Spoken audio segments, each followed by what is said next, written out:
Gracias a Dios por permitirnos la vida, permitirnos este momento de poder compartir un poco de las escrituras.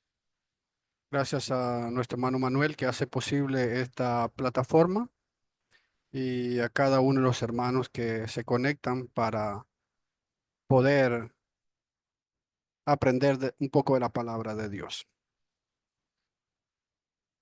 El viernes pasado, pues habíamos visto el milagro que Jesús hace de darle de comer a más de 5,000 personas.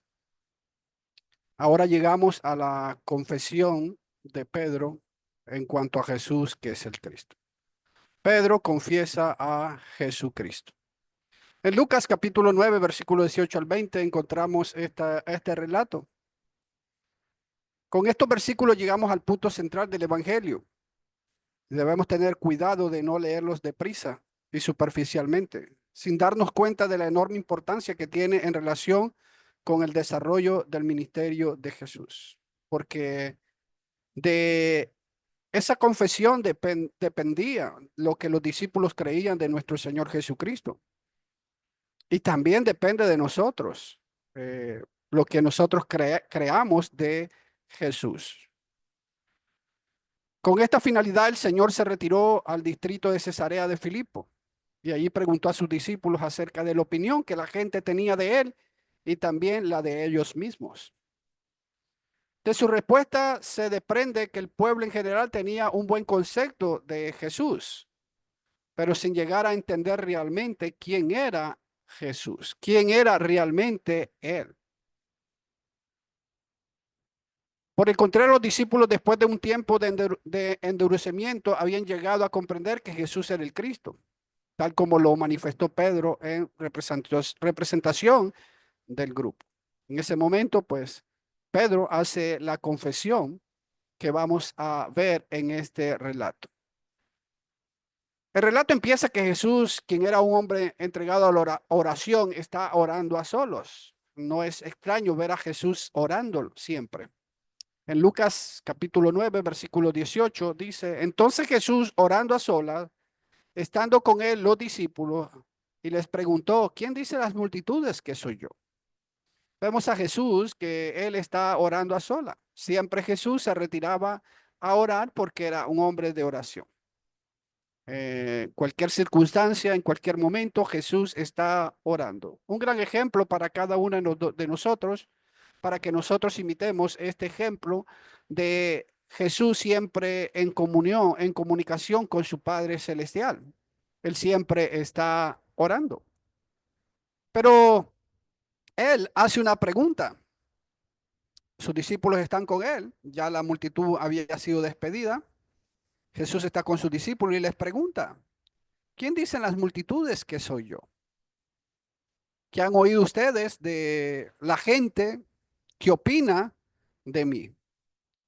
Mateo nos da el detalle que estaba en Cesarea de Filipo. Lucas no nos da ese detalle, pero Mateo sí nos da ese detalle. Mateo 16, versículo 13, dice, cuando Jesús llegó a la región de Cesarea de Filipo, preguntó a sus discípulos, ¿quién dicen los hombres que es el Hijo del Hombre? Había una ciudad de Cesarea en la costa oriental del mar Mediterráneo, pero Cesarea de Filipo estaba en la frontera norte de la antigua nación de Israel, cerca de la latitud de Tiro. Jesús le hace la pregunta, ¿quiénes dicen los hombres? ¿Quiénes dice la gente? ¿Qué piensa la gente que es Jesús? ¿Qué piensa la gente de mí? ¿Qué dice la gente de mí? ¿Cuál es su opinión de ellos? Los discípulos responden a la respuesta, a la pregunta. Y es que hay diferentes opiniones sobre lo que la gente piensa de quién es Jesús. Jesús hace la pregunta y los discípulos responden a la pregunta de Jesús. En Lucas 9, versículo 19 dice, entonces ellos respondieron, unos Juan el Bautista, otros Elías y otros que algún profeta de los antiguos ha resucitado. Como vemos, hermanos, había diferentes opiniones de lo que la gente pensaba de Jesús. Unos creían que era Juan el Bautista, que había resucitado. Otros pensaban que era Elías, otros que algún profeta, Jeremías o Isaías. Diferentes opiniones tenía la gente de Jesús. El Señor quiso saber por boca de sus discípulos la opinión que las multitudes se habían formado de su persona después de 2 años y medio de su ministerio. ¿Qué pensaba la gente de todo lo que había visto, de todo lo que había experimentado en cuanto a la persona de Jesús? El Señor no hizo esta pregunta para obtener información, porque lo sabía todo, incluso lo que sus discípulos pensaban. No les pregunta a los discípulos lo que ellos pensaban acerca de él, sino lo que oían decir a la gente. Jesús les pregunta, ¿qué oyen ustedes decir a la gente de mi persona? ¿Qué opinión tiene la persona, las multitudes y las personas de mí? Les está preguntando Jesús a sus discípulos. Esta pregunta la hizo para corregir algún falso concepto de sus discípulos y para fortalecerles la fe a ellos. No tenía interés en saber qué impresión tenían de sus enseñanzas o milagros, sino de lo que realmente le importaba era la opinión que se habían formado de su misma persona. Jesús no les pregunta, bueno, ¿qué piensa la gente de mi enseñanza? ¿Qué ha dicho la gente de los milagros que yo hago? Sino, pues él está diciendo, ¿qué opinión tiene la gente de mi persona? Esta cuestión es la más crítica y significativa que se les puede plantear a los seres humanos. ¿Quién es Jesús? ¿Qué piensa la gente de Jesús? ¿Qué opinión tiene la gente de Jesús? ¿Qué opinión tenemos nosotros de Jesús? ¿Qué pensamos de Jesús? Tan importante es la contestación que demos a esta pregunta que de ella depende nuestra vida presente, así como nuestra eternidad. De lo que sea nuestra respuesta, de lo que nosotros pensemos, de quién es Jesús o de lo que la gente piensa que sea Jesús, pues va a depender su salvación y la vida eterna en aquel día. Le contestaron que algunas personas decían que él era Juan el Bautista, otros que era Elías, otros que era algún profeta de antaño que había resucitado. Diferentes opiniones, diferentes respuestas de lo que la gente creía de quién era Jesús. Por ejemplo, Herodes era uno de los que pensaba que Jesús era la reencarnación de Juan el Bautista. Y probablemente él fue quien comenzó este rumor. Posiblemente la gente también se hizo ese rumor de que Jesús era Juan el Bautista resucitado, porque Herodes lo había pensado y lo había expresado. En Mateo 14, versículo 2 dice, y dijo a su sirviente, este Juan el Bautista, el que ha resucitado entre los muertos, y por eso es que poderes milagrosos actúan en él. Es lo que pensaba Herodes. Es lo que Herodes tenía en cuanto a quién era Jesús. Herodes pensaba que era Juan el Bautista, él había matado, había decapitado, y pensaba que Juan el Bautista había resucitado, y por eso es que ahora él tenía estos poderes. Este es el pensamiento, esta es la idea que Herodes tenía en cuanto a Jesús. La opinión que las multitudes se habían formado de Jesús era buena. La mayoría de opiniones eran buenas, ¿verdad? Porque Juan el Bautista, pues alguien muy temeroso de Dios, alguien que hizo la obra de Dios. Elías, pues representaba a los profetas del Antiguo Testamento y otros profetas. Había pues cierta opinión buena hacia Jesús. Todos ellos lo asociaban con alguno de los grandes hombres de Dios que habían dejado huella en la historia de Israel. Era la opinión que ellos tenían. No está claro si algunos pensaban que Jesús era un antiguo profeta resucitado o si Jesús era un profeta con el espíritu de uno de los profetas de la antigüedad.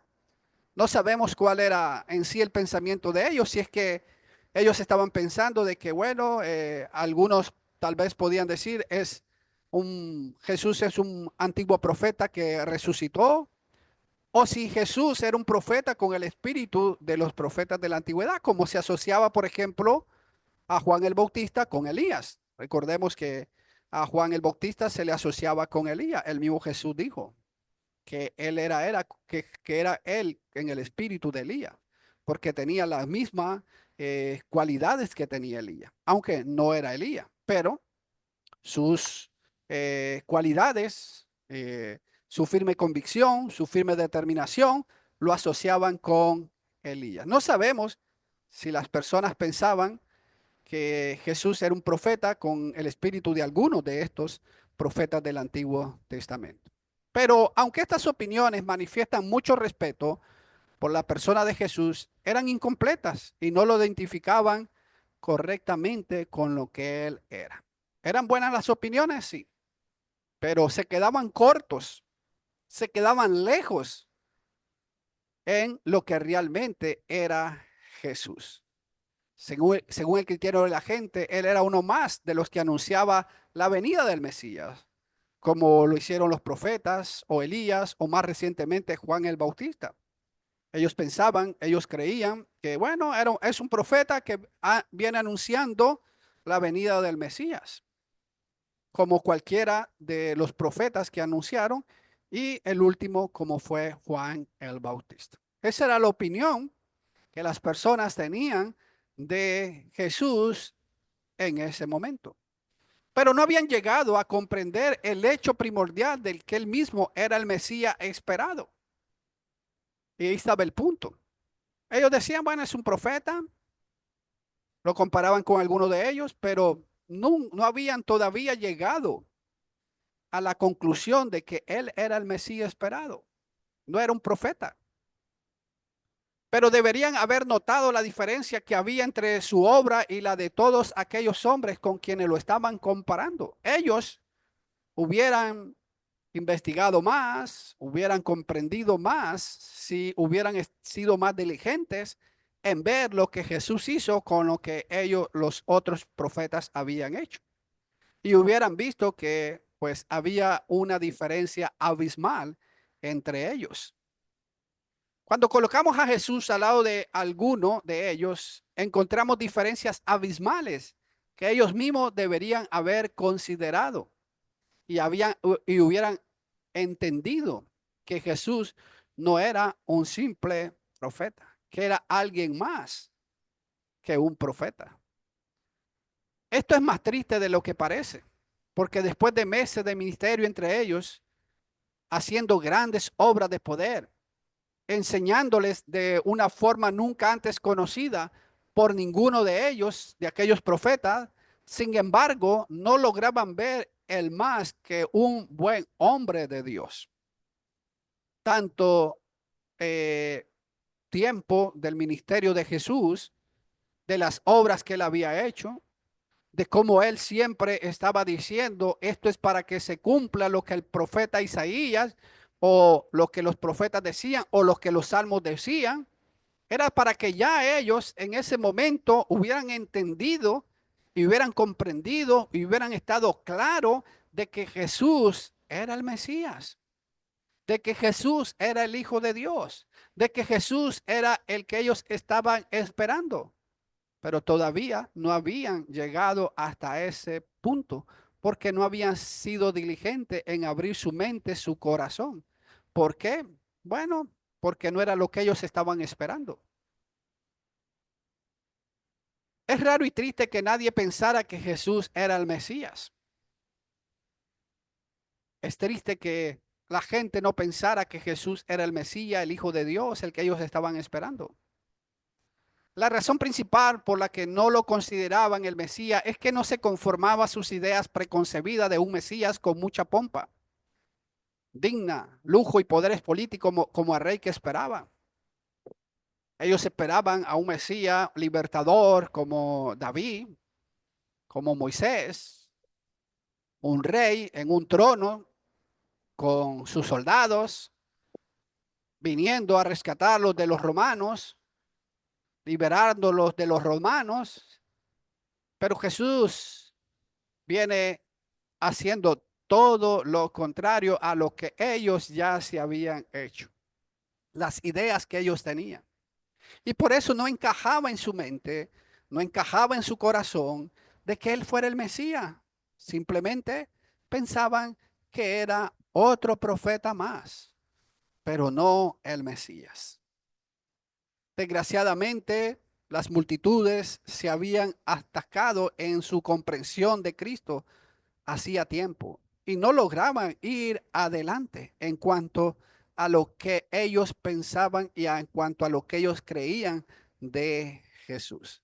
Seguían pensando igual, seguían creyendo igual. Sus opiniones eran las mismas que expresaron meses atrás y seguían en lo mismo. No avanzaban.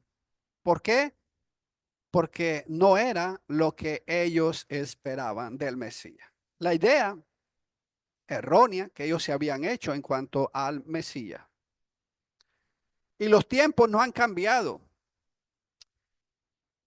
En 2000 años, todavía hoy la gente sigue lanzando mil hipótesis sobre la identidad de Jesús.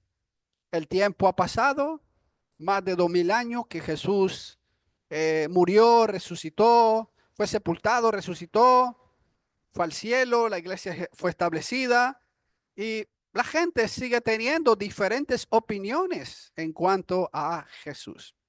Igual que en el tiempo que Jesús hace esta pregunta a sus discípulos. Y aunque la mayoría valora muy positivamente sus enseñanzas, su carácter y en algunos casos hasta su obra milagrosa, sin embargo, Cristo y su evangelio no son tan comprendidos hoy como entonces. Es igual, hermano, no ha cambiado. La gente sigue atascada, pensando igual como en el tiempo que Jesús hace esta pregunta. Ahora Jesús pasa la pregunta a sus discípulos. Jesús le pregunta, qué cree, qué es lo que dice la gente de mí? ¿Qué es lo que piensa la gente de mí? Los discípulos responden. Ahora Jesús cambia la pregunta. En Lucas 9, versículo 20 dice, ¿y ustedes quién dicen que soy yo? Ahora Jesús va directamente a sus discípulos. Ya oyó la opinión que los discípulos habían oído de la multitud, de la gente que pensaban de Jesús. Ahora se las hace a ellos. ¿Y ustedes quiénes dicen que soy? Les preguntó. Y Pedro le respondió, el Cristo de Dios. Ahora el Señor enfoca su atención en lo que los discípulos pensaban de él. Deja atrás lo que la gente pensaba de él. Ahora va directamente con sus discípulos. Y por eso les hace la pregunta directamente a ellos. Bueno, esto es lo que piensa la gente. Ahora, ¿qué piensan ustedes? ¿Cuál es la opinión que ustedes tienen de mi persona? ¿Qué creen ustedes de mí? Pedro habló por el grupo diciendo, el Cristo de Dios. Tú eres el Hijo de Dios. Cada uno de los evangelios relata en forma diferente la respuesta de Pedro. Por ejemplo, en Mateo 16:16 dice, tú eres el Cristo, el Hijo del Dios viviente. Mateo nos relata esta información. En Mateo dice, tú eres el Cristo, el Hijo del Dios viviente. Marcos 8:29 dice, tú eres el Cristo. Cristo es equivalente al griego de Mesías en hebreo. Ambas palabras significan ungido. Y Pedro está dando lo que realmente era Jesús, el Cristo, el Hijo de Dios, el Mesías. El Cristo de Dios es lo mismo que el ungido de Dios. Pedro dice, tú eres el ungido de Dios. Tú eres el Cristo de Dios. Tú eres el Hijo del Dios viviente. Muchas religiones creen de Jesús lo siguiente. Por eso decíamos que la gente sigue estancada en lo que creen de Jesús. Mucha gente sigue teniendo diferentes opiniones en cuanto a Jesús, aún en lo religioso. Los testigos de Jehová creen que Jesús fue la primera creación de Dios. Por ejemplo, si usted habla con los testigos de Jehová o estudia con los testigos de Jehová, pues ellos le van a decir que Jesús es la primer creación, lo primero que fue creado, que Dios creó a Jesús primeramente y después el mundo. Ellos no creen que Jesús sea el Hijo de Dios. O ellos no creen que Jesús sea Dios. No creen que Jesús estuvo con Dios allá en la creación y que Jesús creó todas las cosas. Ellos no creen eso. Los mormones que fue un profeta de Dios, simplemente es lo que ellos creen, que Jesús fue un hombre bueno, un profeta de Dios, pero no creen que sea Dios. El judaísmo considera que Jesús fue el más influyente y en consecuencia el más dañino de todos los falsos profetas, fíjese. Esa es la idea que tiene el judaísmo, que Jesús fue muy influyente, pero también fue el que más daño hizo de los profetas que vinieron. Es el pensamiento de muchos del judaísmo. Y si seguimos examinando, ¿verdad?, a las diferentes religiones, pues no vamos a terminar porque cada uno tiene diferentes opiniones en cuanto a Jesús y aún en este tiempo. Como vemos, hay muchas diferentes creencias en cuanto a Jesús en nuestros días también, como lo había en el tiempo que Jesús hace la pregunta a sus discípulos. Pero como cristianos, hijos de Dios, debemos creer lo que enseña la Biblia sobre quién es Jesús, como lo dijo Pedro, el Hijo de Dios, el Cristo, el Mesías. Eso es lo que la Biblia enseña. Y eso es lo que Jesús es. Jesús no es un profeta, Jesús no es un hombre cualquiera, sino que Jesús es el Hijo de Dios. Jesús es el Cristo, Jesús es el Mesías, es Dios. Su padre también lo dijo. Su padre muchas veces lo expresó en el bautismo, en Mateo 3, versículo 17, cuando Jesús fue bautizado, dice, y se oyó una voz de los cielos que decía, este es mi Hijo amado en quien me he complacido. El Padre expresa esta gran verdad. Y él dice, este es mi Hijo amado en quien me he complacido. En otras palabras, el mismo Padre está diciendo, este es Dios. Porque al expresar Hijo de Dios es igual a Dios. Por eso recuerde que los judíos querían apedrear a Jesús cuando Jesús dijo que era el Hijo de Dios. Ellos lo querían apedrear. ¿Por qué? Porque Jesús está diciendo, soy Dios. Y el mismo Padre lo está expresando. Cuando Él dice, este es mi Hijo amado, en quien me he complacido, Él está expresando que Jesús es Dios. En Mateo 17:5, en la transfiguración, también encontramos estas mismas palabras del Padre. Mientras estaba aún hablando, una nube luminosa los cubrió y una voz salió de la nube diciendo, este es mi Hijo amado, en quien yo estoy complacido, óiganlo a él. También en la transfiguración, cuando está Moisés y Elías, está Jesús y están los discípulos, tres de los discípulos, allí hay una voz y es la voz del Padre. ¿Y qué es lo que expresa esta voz? Este es mi Hijo amado. Vuelve a repetir igual como en el bautismo. El Padre confirmó, declaró que Jesús era su Hijo, que Jesús era Dios, que Jesús era el Mesías, que Jesús era el Cristo, y esta verdad la debemos de creer y defender aún con nuestra propia vida. El verbo, la palabra, Dios mismo. Eso es Jesús. En Juan capítulo 1, versículo 1 al 4 dice, en el principio ya existía el verbo y el verbo estaba con Dios y el verbo era Dios. Ahí está. Juan, inspirado por el Espíritu Santo, declara, el verbo era Dios. No como la versión de los testigos de Jehová que dice, era un Dios en minúscula. No, Jesús no es un Dios como un ídolo. Es el Dios verdadero, el Dios todopoderoso. Versículo 2 sigue diciendo Juan. Él estaba en el principio con Dios. No fue la primera creación de Dios. Él estaba en el principio con Dios, con el Padre, con el Espíritu Santo. Ahí estaban los tres cuando empezaron a hacer la creación. Versículo 3. Todas las cosas fueron hechas por medio de Él. Y sin Él nada de lo que ha sido hecho fue hecho. Todo fue hecho por medio de Jesús. Por medio de el Hijo de Dios. Versículo 4. En Él estaba la vida. Y la vida era la luz de los hombres. La cual, lamentablemente, la gente despreció por tener un falso concepto de lo que Jesús era. Y es lo mismo hoy. Si tenemos un falso concepto de lo que Jesús es, hermano, pues vamos a despreciar la vida. Vamos a despreciar al Hijo de Dios. Vamos a despreciar a Dios mismo. Por eso es importante lo que Pedro está exclamando. Este es el verdadero Jesús que nos presenta la Biblia. Dios mismo hecho carne. En 1 Timoteo 3:16 dice, e indiscutiblemente grande es el misterio de la piedad.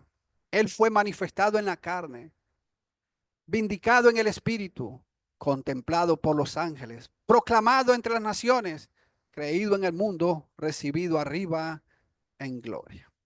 Entonces, aquí vemos, hermano, que Jesús, quien es el Mesías, quien es el Hijo de Dios, quien es Dios mismo, se manifestó en carne. Vino a la tierra en carne para podernos salvar y ofrecer el sacrificio para la salvación del mundo entero. Entonces hemos visto la proclamación que Pedro hace en cuanto a Jesús. Y de la misma manera es lo que nosotros también debemos de creer. Ahora Jesús anuncia su muerte. En Lucas 9, versículo 21 al 22, Jesús anuncia su muerte. Pero Jesús, advirtiéndoles severamente, les mandó que no dijeran esto a nadie. Jesús, después que Pedro hace la declaración, le dice, bueno, no se lo digan a nadie, no lo proclamen a nadie, no se lo comenten a nadie. Versículo 22, y les dijo, el Hijo del Hombre debe padecer mucho y ser rechazado por los ancianos, los principales sacerdotes y los escribas, y ser muerto y resucitar al tercer día. Esto, hermano, pues posiblemente haber confundido a los discípulos. ¿Cómo es que el Mesías, cómo es que el Hijo de Dios va a morir? Jesús se alegró de que sus discípulos estaban llegando a ser quien era Él en realidad, pero todavía no quería que su identidad popularmente se conociera antes del momento adecuado, porque eso iba a ser mucho problema antes del llegar al momento cumbre como era su muerte. Las multitudes no podían entender que Jesús era realmente el Mesías. Sin embargo, tuvo que sufrir. Los discípulos tenían que aprender esto primero, que Jesús también tenía que morir. Jesús entonces les dijo lo que realmente había venido a hacer: sufrir, ser rechazado, ser muerto y resucitar al tercer día. El Mesías, el Cristo de Dios, el Hijo de Dios, ha venido a sufrir, ha venido a ser rechazado, ha venido para morir, pero va a resucitar al tercer día. Esto no era lo que esperaban o querían en absoluto sus discípulos o las multitudes. No era algo que posiblemente ellos esperaran que Jesús les dijera esto.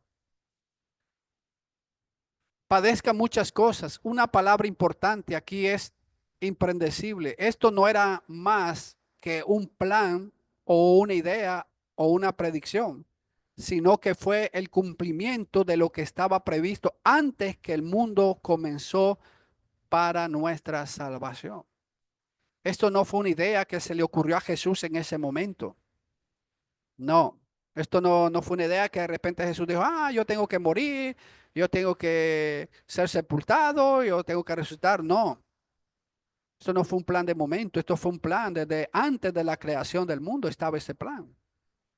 En Primera de Pedro, capítulo 1, versículo 20, dice el apóstol Pedro, inspirado por el Espíritu Santo, porque él estaba preparado desde antes de la fundación del mundo, pero se ha manifestado en estos últimos tiempos por amor a ustedes. Este plan de que Jesús viniera, fuera rechazado, sufriera, fuera muerto, fuera sepultado, resucitado al tercer día, no empezó en el momento de que Jesús naciera, ¿no? Esto empezó en el mismo momento, desde antes de que Dios comenzara a crear el mundo. Ya estaba este plan, que Jesús iba a venir en carne, iba a ser rechazado, iba a sufrir, iba a ser muerto, iba a ser sepultado y resucitado al tercer día. Y resucita al tercer día. La resurrección era tanto una necesidad como cualquier otro aspecto de su sufrimiento. Jesús debía resucitar de entre los muertos al tercer día. Jesús volvió a proclamar su muerte. En Lucas 9, como vemos, 43 al 45, Jesús vuelve a repetir lo mismo. Y todos estaban admirados de la grandeza de Dios, mientras todos se maravillaban todas las cosas que hacía Jesús.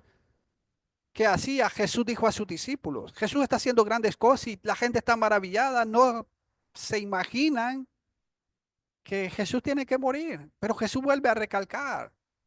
Y dice el 44, hagan que todas estas palabras penetren en sus oídos, porque el Hijo del Hombre va a ser entregado en manos de los hombres. La gente estaba maravillada de la grandeza de Dios, pero nunca posiblemente se les pasó por la mente que Jesús tenía que morir, que Jesús sería que ser entregado. Y Jesús vuelve a decirle, versículo 45, pero ellos no entendían estas palabras y les estaban veladas para que no las comprendieran y temían preguntar a Jesús acerca de ellas. Sus mentes seguían sin entender y comprender cómo el Mesías, cómo el Hijo de Dios tenía que morir, tenía que padecer. Jesús siempre les dijo que él tenía que ser entregado, sufrir, morir, ser sepultado y al tercer día resucitar. Jesús recalcó siempre esta verdad, pero fue difícil para los discípulos comprender esta verdad. Marcos 8:31, Jesús comenzó a enseñarles que el Hijo del Hombre debía padecer muchas cosas y ser rechazado por los ancianos, los principales sacerdotes y los escribas, y ser muerto y después de 3 días resucitar. Jesús siempre estuvo enseñándoles, remarcándoles, diciéndole que Él tenía que morir, tenía que sufrir y lo iban a matar, pero que tenía que resucitar al tercer día.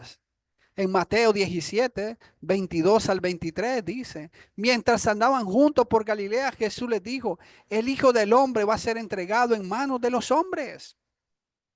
23, lo matarán y al tercer día resucitará. Y ellos se entristecieron mucho. Jesús vuelve a decirles, a proclamarles que el Hijo del Hombre debe ser entregado en manos de los hombres. Lo van a matar y va a resucitar al tercer día. Esto trajo nuestra salvación. En 1 Corintios 15, versículo 1 al 4 dice, ahora les hago saber, hermanos, el evangelio que les prediqué, el cual también ustedes recibieron, en el cual también están firmes. Versículo 2, por el cual también son salvos, si retienen la palabra que les prediqué, a no ser que hayan creído en vano. Versículo 3, porque yo les entregué en primer lugar lo mismo que recibí, que Cristo murió por nuestros pecados conforme a las Escrituras. Pablo escribiendo a los hermanos en Corintios, quienes se estaban dejando llevar por la falsa doctrina de que los muertos no resucitan y si pues los muertos no resucitan, Cristo no resucitó. Y ahora Pablo les vuelve a decir, bueno, Cristo, yo les entregué, yo les informé lo que yo recibí, lo que el Espíritu Santo me reveló. ¿Qué le reveló? Que Cristo murió por nuestros pecados conforme a las escrituras. Ese fue el plan de Dios. Cristo tenía que morir conforme a las escrituras. Versículo 4, que fue sepultado y que resucitó al tercer día conforme a las escrituras. Todo esto era el plan de Dios y se cumplió. Pablo le dice, se cumplió. Eso fue lo que sucedió. La muerte de Cristo, su sepultura y su resurrección es el evento más grandioso para cada ser humano. Porque si este evento no hubiera sucedido, estaríamos perdidos todavía. Estaríamos perdidos, sin esperanza, sin Dios en este mundo, sin ninguna esperanza. Y es lo que hacemos cuando nos bautizamos. En Romanos 6, versículo 3 y 4, el apóstol Pablo le dice a los hermanos de Roma, ¿o no saben ustedes que todos los que hemos sido bautizados en Cristo Jesús, hemos sido bautizados en su muerte? Versículo 4. Por tanto, hemos sido sepultados con él por medio del bautismo para muerte, a fin de que como Cristo resucitó entre los muertos por la gloria del Padre, así también nosotros andemos en novedad de vida, en nueva vida. En el bautismo, hermanos, nosotros simbolizamos lo que Cristo hizo. Jesús murió, fue sepultado y resucitó. Igual, nosotros morimos al pecado, morimos al viejo hombre, sepultamos ese viejo hombre en el bautismo y salimos de esas aguas para una nueva vida espiritual. Físicamente seguimos siendo iguales, pero espiritualmente para Dios somos nuevas criaturas. El bautismo es un símbolo de la muerte, sepultura y resurrección de nuestro Señor Jesucristo, conforme al plan desde antes de la fundación del mundo. En conclusión, hermanos, encontramos dos grandes eventos. La confesión grandiosa de Pedro sobre Jesús, que de la misma manera nosotros debemos de creer que Jesús es el Hijo de Dios, Dios mismo hecho carne que vino a salvar este mundo. Jesús proclama su muerte, sepultura y resurrección, el evento más grandioso para la humanidad, ya que esto hizo posible nuestra salvación, la del mundo entero. Debemos aceptar esta verdad, proclamarlas a través de toda la escritura, proclamada a través de toda la escritura para nuestra salvación. Y que nosotros también debemos proclamarla siempre, sin dudarla, hermano. No podemos separar una de la otra. Si no creemos que Jesús es el Hijo de Dios, si no creemos que Jesús es Dios, de nada va a servir su bautismo, el que nos bauticemos. Las dos cosas van de la mano, hermanos. La confesión, lo que nosotros creamos de Jesús y lo que nosotros también creamos de su muerte, sepultura y resurrección. No la podemos separar. Que Dios, hermanos, nos ayude para que realmente creamos lo que las escrituras nos dicen en cuanto a quién es Jesús y en cuanto a su resurrección, a su muerte y resurrección. Porque si no creemos que Jesús es el Cristo, si no creemos que Jesús es el Mesías, pues no vamos a tener fe en Él. Y sin fe es imposible agradar a Dios. Y si no creemos en la muerte, en la sepultura y la resurrección de Jesucristo, también estaremos perdidos. Son dos cosas muy importantes que deben de estar siempre en nosotros. Aunque para los discípulos fue difícil, hermanos. Porque aunque Jesús recalcó y recalcó y recalcó que él tenía que morir, para ellos fue difícil. Aún cuando Jesús resucitó, les fue difícil a ellos, hermanos, entender esto. Si ellos hubieran entendido esto, ese primer día de la semana, ellos hubieran estado esperando la resurrección de Jesús, pero no creyeron. hasta que Jesús se les apareció. Que Dios nos bendiga, hermanos.